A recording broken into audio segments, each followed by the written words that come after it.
propicia para ambas naciones, porque Estados Unidos tiene un presidente que tiene que irse, un presidente que ya agota sus 2 periodos y que está obligado a dejar una impronta que no la tenía desde el primer periodo, que tenía la mayoría de sus promesas en el aire y tiene que por lo menos empujar algunas de ellas. Pero por otra parte, señores, está la situación cubana.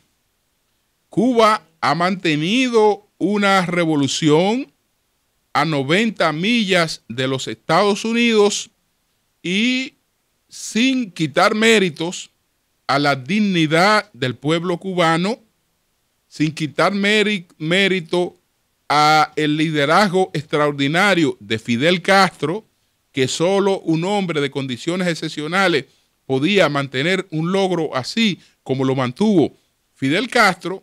Hay otros factores que son los que han ayudado, porque Cuba ha contado con unos valedores que han sido muy importantes para poderse sustentar frente a Estados Unidos. Hace años que había perdido el primero, pero después entonces encontró otro y ahí se oxigenó y por lo menos se mantuvo.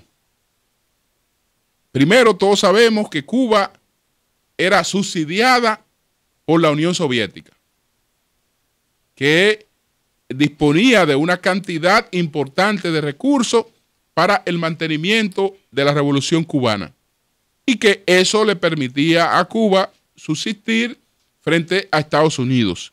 Incluso mostrar crecimiento, mostrar una serie de cuestiones que después se fueron apagando. Se fueron apagando cuando la realidad cambió. Entonces, después que la Unión Soviética pues ya no puede seguir sustentando a Cuba, y después que pasan las cosas que pasaron en la Unión Soviética, entonces Cuba queda huérfana porque hasta el socialismo se derrumba y Cuba se mantiene como uno de los pocos referentes mundiales de un régimen socialista, porque bueno, se derrumba la Unión Soviética y por otra parte China, que era la otra gran potencia comunista, pues va a un sistema mixto, que es una combinación de capitalismo con comunismo. Y ya entonces no puede ser comunismo, porque ya ahí hay una liga que ha parido otra cosa. Nadie le ha puesto nombre, pero eso es otra cosa, lo que hay en China. Entonces, ¿qué ocurre? Que en el camino, dirán los cubanos de fe que Dios nunca deja desamparado a sus hijos, en el camino surge un socialismo ahí medio trasnochado, medio arroz con mango, el llamado socialismo del siglo XXI, y encabezado por Hugo Chávez, y Hugo Chávez se convierte en el sustentador de la revolución cubana en términos económicos.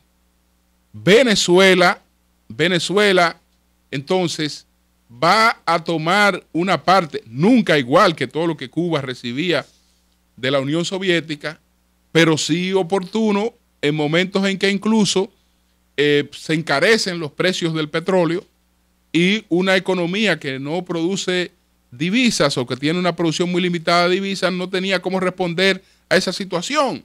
Y entonces ha tenido durante todos estos años la mano amiga de Venezuela. Venezuela sustentando a Cuba en términos económicos, siendo el soporte económico fundamental de Cuba. Pero ¿qué ocurre? Que lamentablemente Venezuela en estos momentos no puede con ella misma. Venezuela anda dando lástima, como la que dio en la última reunión de los países de OPEC, cuando se aparece de manera desesperada a pedir una disminución en la producción de petróleo, creyendo que eso iba a tener los efectos de otros tiempos, de volver a equilibrar los precios del petróleo, que para Venezuela eso es fundamental. Fracasada esa situación, entonces ya hemos visto en lo que está Venezuela.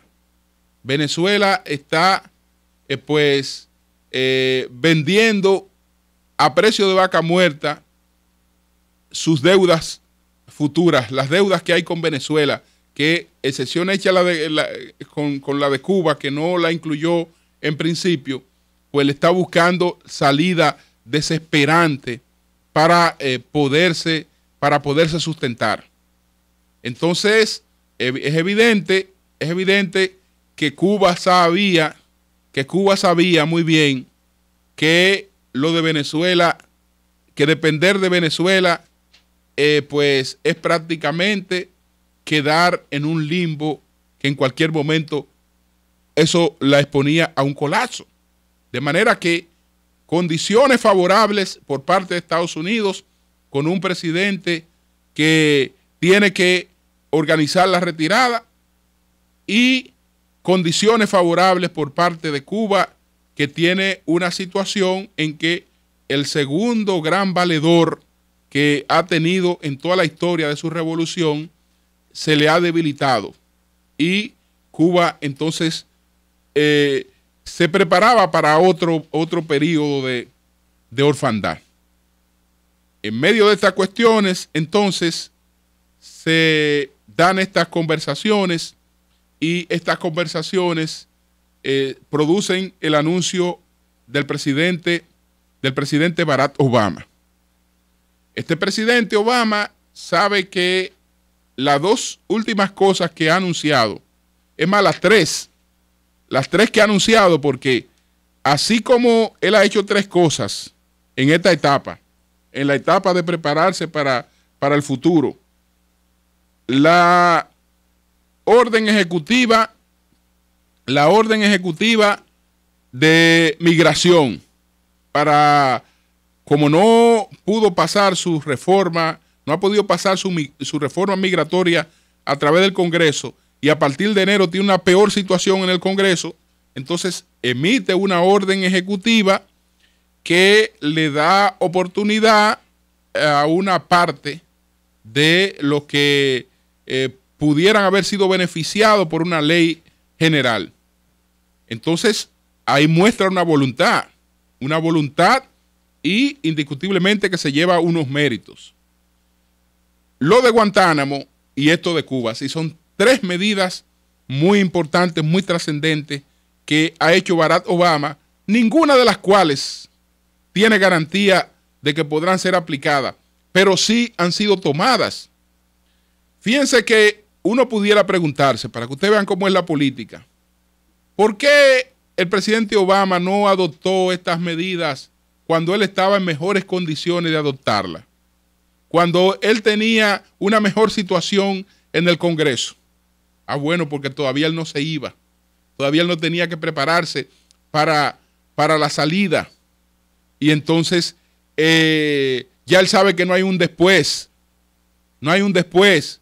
No es que lo que yo deje ahora inconcluso me invento una posibilidad de regreso de que para venir a hacer la obra que yo soñé cuando niño. No, no, no. Lo que usted no haga ahora no tendrá oportunidad jamás de hacerlo, porque la oportunidad que usted ha tenido, el privilegio que usted ha tenido de gobernar este país, tiene sus límites y tiene su fin. Entonces, por eso es que pueden producirse cambios importantes. Cuba, todos sabemos que ha tenido una dependencia histórica. Cuba no ha conocido realmente una independencia plena. No la ha conocido porque Cuba ha estado siempre afiliada a una gran potencia. Cuando dan la guerra contra España, cuando pues Cuba lucha contra el dominio, contra 400 años de dominio español, cuando lucha contra el dominio español, entonces, ¿qué ocurre? Que Cuba no puede vencer a España. Cuba no puede vencer a España.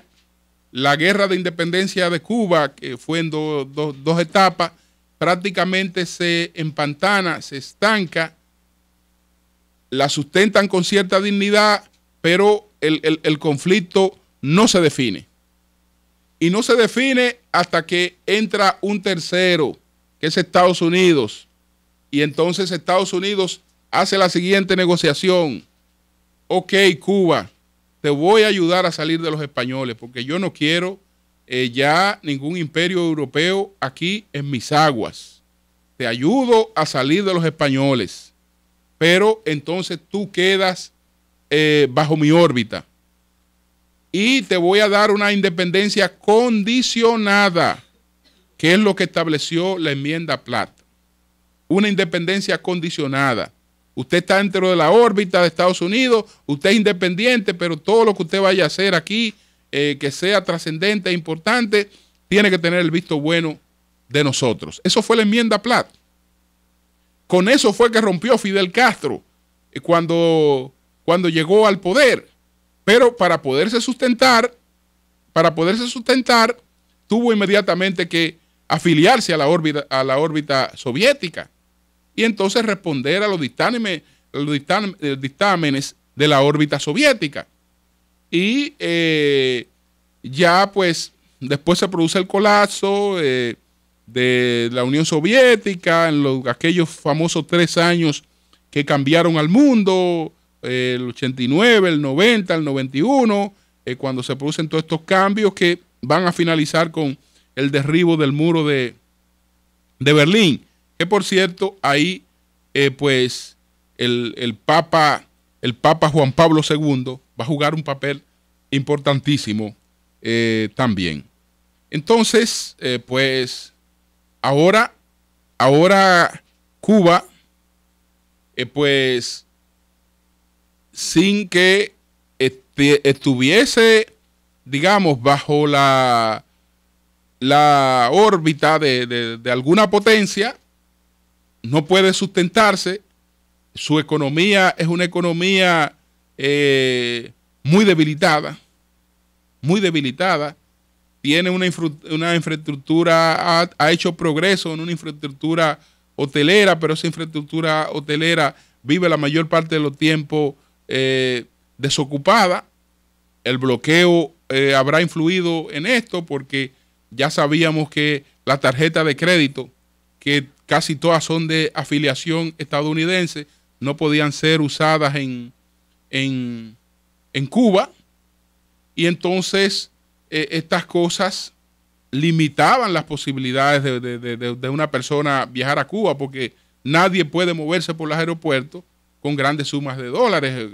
Entonces, la tarjeta es imprescindible para usted poder viajar a un país. ¿Qué va a pasar? Bueno, en ambos casos habrá progreso.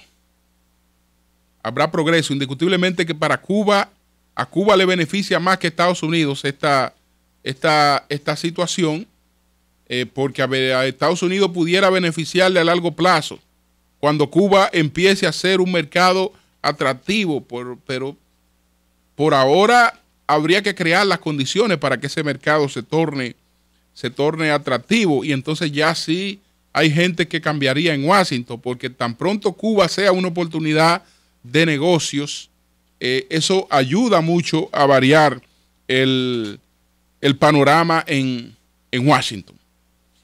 Sin duda alguna, señores, sin duda alguna que yo creo que este ha sido el acontecimiento más trascendente del año 2014.